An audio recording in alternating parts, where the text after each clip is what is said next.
if you could identify the top 5 things that the South Asian population should be concerned about, assume that I've been like at I Station Zebra or just not involved in politics, just been looking at business.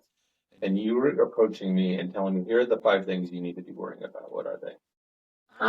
Definitely economic stability and taxes. And I think they haven't thought about this, but I think your job prospects for your next generation is really critical. Like, where are kids going to go with education and jobs? Anything that impacts education and the quality of education is going to concern South Asian immigration rights, being able to bring your families over, birthright citizenship. Anyone trying to take that away is a problem. And then I would say discrimination. I think that that's starting to wear down on people. I think people realize that I can be the best in education. I can follow a good life, follow the laws, and still there are people that might treat me differently, like there are incidents between law enforcement and South Asian communities, between government agencies and people in office, how they talk about South Asians.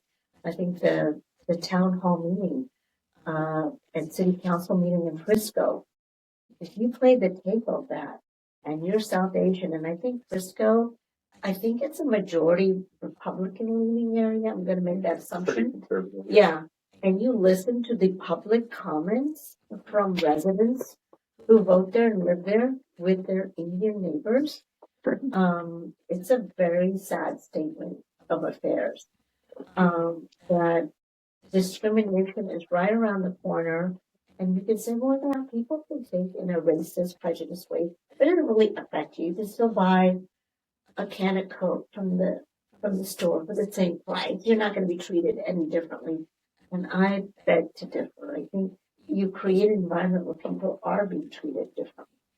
And eventually it could lead to an incident where someone could get hurt, where someone could be denied something that's their civil right or their right to be treated fairly. And I think that people having views like that, and it's in writing, let's say the platform, let's say, of a party reflects those views that we heard in those public comments are really anti-Indian, anti-immigrant, anti-South Asian comments.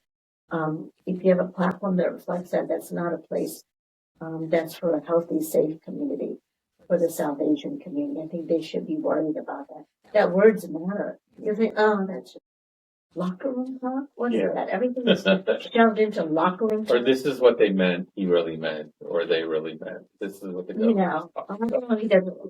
No, we need to start looking at words. Words matter. All right, so this is, I'm thinking like short reels. Is this okay what we're doing right now? You know, take clips. Okay, yeah, we'll do clips, and I want to delve into this subject again, and let's focus a little bit. So far, if you... I know.